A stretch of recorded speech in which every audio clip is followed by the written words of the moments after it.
بسم اللہ الرحمن الرحیم۔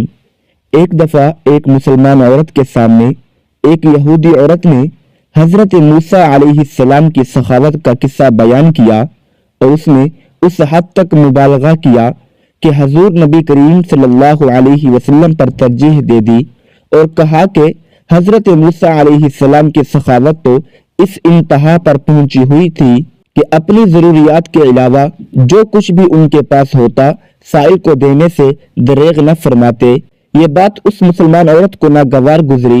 انہوں نے کہا کہ انبیاء علیہ السلام سب صاحب افضل و کمال ہیں، حضرت موسیٰ علیہ السلام کے سخاوت و احسان میں کچھ شبہ نہیں، لیکن سید عالم محبوب کائنات حضور نبی کریم صلی اللہ علیہ وسلم کا مرتبہ سب سے اعلیٰ ہے۔ اور یہ کہہ کر انہوں نے چاہا کہ یہودی عورت کو حضور نبی کریم صلی اللہ علیہ وسلم کے جود و کرم کی آزمائش کرا دی جائے۔ ایک معصوم بچی کو نبی کریم صلی اللہ علیہ وسلم کی بارگاہ میں بھیجا کہ جاؤ اور آپ صلی اللہ علیہ وسلم سے ان کی قمیض مانگ لائے۔ وہ بچی حضور نبی کریم صلی اللہ علیہ وسلم کی بارگاہ میں حاضر ہوئی اور سلام عرض کیا۔ آپ صلی اللہ علیہ وسلم سے بچی نے عرض کیا، یا رسول اللہ صلی اللہ علیہ وسلم، مجھے آپ کی قمیض چاہیے۔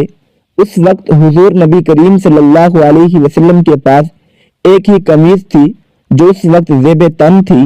حضور نبی کریم صلی اللہ علیہ وسلم نے وہی قمیض اتار کر اس بچی کو عطا فرما دی۔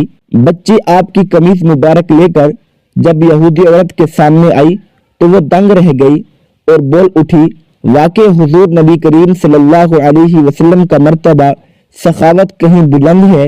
بلکہ ایک مرتبہ حضرت بلال رضی اللہ تعالی عنہ سے کسی نے پوچھا کہ آپ نے پہلی دفعہ حضور نبی کریم صلی اللہ علیہ وسلم کو کیسے دیکھا؟ بلال رضی اللہ تعالی عنہ فرماتے ہیں، میں مکے کے لوگوں کو بہت کم ہی جانتا تھا کیونکہ غلام تھا اور عرب میں غلاموں سے انسانیت سوچ سلوک امن تھا، ان کی استطاعت سے بڑھ کر ان سے کام لیا جاتا تھا، تو مجھے کبھی اتنا وقت ہی نہیں ملتا تھا کہ باہر نکل کے لوگوں سے ملوں، لہذا مجھے حضور پاک صلی اللہ علیہ وسلم کی کسی چیز کا قطع علم نہ تھا۔ ایک دفعہ کیا ہوا، مجھے سخت بخار نے گھیر لیا، سخت جاڑے کا موسم تھا اور انتہائی ٹھنڈ اور بخار نے مجھے کمزور کر کے رکھ دیا، لہذا میں نے لحاف اوڑھ لیا اور لیٹ گیا۔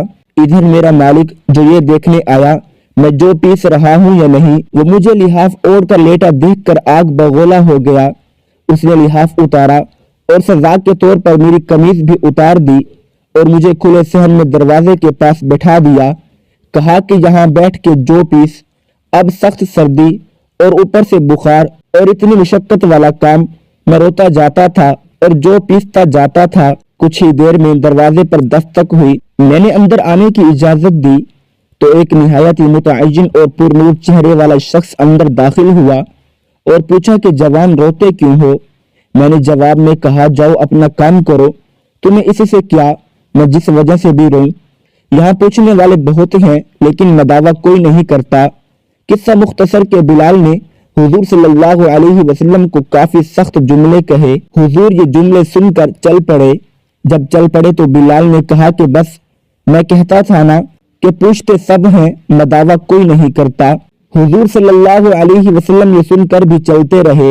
بلال کہتے ہیں کہ دل میں جو ہلکی سی امید جاگی تھی کہ یہ شخص کوئی مدد کرے گا وہ بھی گئی، لیکن بلال کو کیا معلوم کہ جس شخص سے اس کا واسطہ پڑا ہے وہ رحمت للعالمین ہے۔ بلال کہتے ہیں کہ کچھ ہی دیر میں وہ شخص واپس آ گیا، اس کے ہاتھ میں گرم دودھ کا پیالہ اور دوسرے ہاتھ میں کھجوریں تھی۔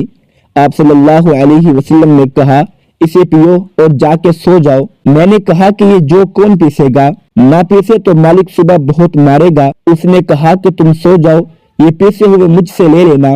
بلال سو گئے اور حضور صلی اللہ علیہ وسلم نے ساری رات ایک اجنبی حبشی غلام کے لیے چکی پیسی۔ صبح بلال کو پیسے ہوئے جو دیے اور چلے گئے۔ ایک رات پھر ایسا ہی ہوا، دودھ اور دوا بلال کو دی اور ساری رات چکی پیسی۔ ایسا 3 دن مسلسل کرتے رہے جب تک کہ بلال ٹھیک نہ ہو گئے۔ یہ تھا وہ تعارف جس کے بدن سے ایک لافان عشق نے جنم لیا۔ کہ آج بھی بلال کو پہلے عاشق رسول اور بعد میں صحابی رسول کہا جاتا تھا، انہوں نے حضور کے وصال کے بعد اذان دینا بند کر دی، کیونکہ حضور کی یاد میں ہچکیاں بن جاتی تھی اور زاروں قطار رونے لگتے تھے۔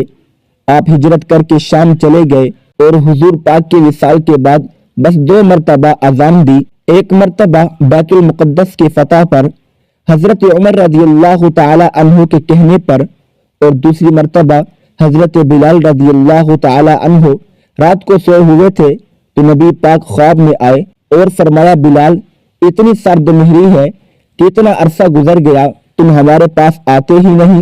جہاں محبت ہوتی ہے وہاں محبت میں شکوے بھی ہوتے ہیں۔ تو حضرت بلال رضی اللہ تعالی عنہ کی فوراً آنکھ کھل گئی۔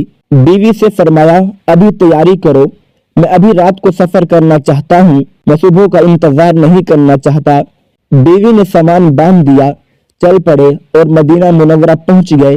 مسجد نبوی میں حاضر ہوئے اور نبی پاک صلی اللہ علیہ وسلم کی خدمت میں انہوں نے سلام پیش کیا تو اتنے میں نماز کا وقت ہو گیا۔ صحابہ کرام حضرت بلال رضی اللہ تعالی عنہ سے اذان دینے کی فرمائش کرنے لگے۔ حضرت بلال رضی اللہ تعالی عنہ نے منع فرما دیا۔ اتنے میں 2 شہزادے آ گئے، حضرت امام حسن اور حضرت حسین رضی اللہ تعالی عنہ۔ اب حسنین کریمین نے بھی فرمائش کر دی تو ان کی فرمائش منع نہیں کر سکے، شہزادوں کی بات کو انکار کی گنجائش نہ تھی، تو حضرت بلال رضی اللہ تعالی عنہ نے اذان دینا شروع کر دی۔ اللہ اکبر کہا تو صحابہ کرام نے وہ اذان کی آواز سنی جو نبی پاک صلی اللہ علیہ وسلم کے زمانے میں سنتے تھے، تو نبی پاک کی یاد میں جوش مارا اور صحابہ کرام زاروں قطار رونے لگے۔ حضرت بلال رضی اللہ تعالی عنہ کی بھی ہچکیاں بن گئی۔ عورتوں نے بھی آواز سنی تو اپنے چہرے ڈھانپ کر بچوں کو لے کر مسجد نبوی کے دروازے پر آ کھڑی ہوئی۔ عجیب منظر ہے، مسجد کے اندر مرد رو رہے ہیں اور اس آواز کو سن کر جو محبوب صلی اللہ علیہ وسلم کے زمانے میں سنا کرتے تھے، اور مسجد کے باہر عورتیں رو رہی تھی۔ اذان تو ختم ہو گئی مگر معاملہ اور نازک تب بنا جب ایک چھوٹا بچہ اپنی امی سے کہنے لگا، امی اتنے عرصے بعد بلال رضی اللہ تعالی عنہ واپس تو آ گئے ہیں اور نبی صلی اللہ علیہ وسلم اب واپس آئیں گے۔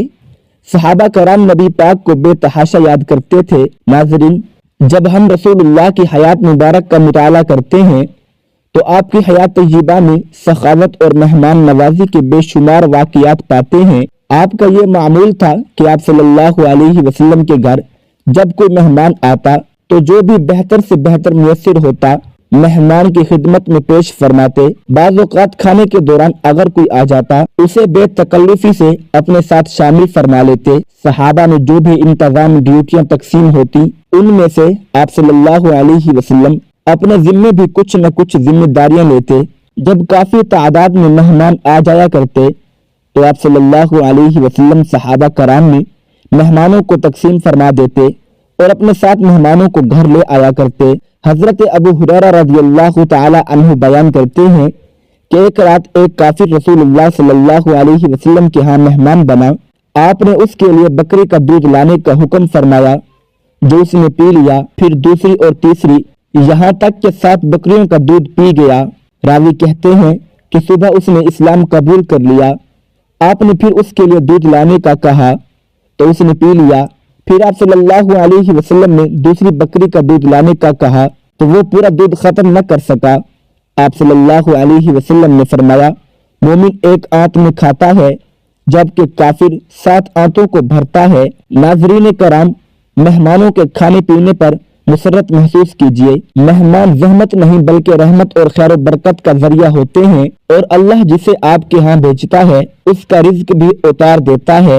روایت کے مطابق حضور اکرم صلی اللہ علیہ وسلم کے پاس جب مہمان آتے تو آپ بذات خود ان کی خاطرداری فرماتے۔ آپ مہمان کو اپنی دسترخوان پر کھانا کھلاتے۔ مہمان نوازی کو ایک فرض قرار دیتے ہوئے آپ نے فرمایا، جو شخص اللہ اور یوم آخرت پر ایمان رکھتا ہے اس کے لیے ضروری ہے کہ وہ مہمان کی عزت و تکریم کرے، مہمان کا خصوصی احترام کرے، اور مہمانی 3 دن 3 راتیں ہیں۔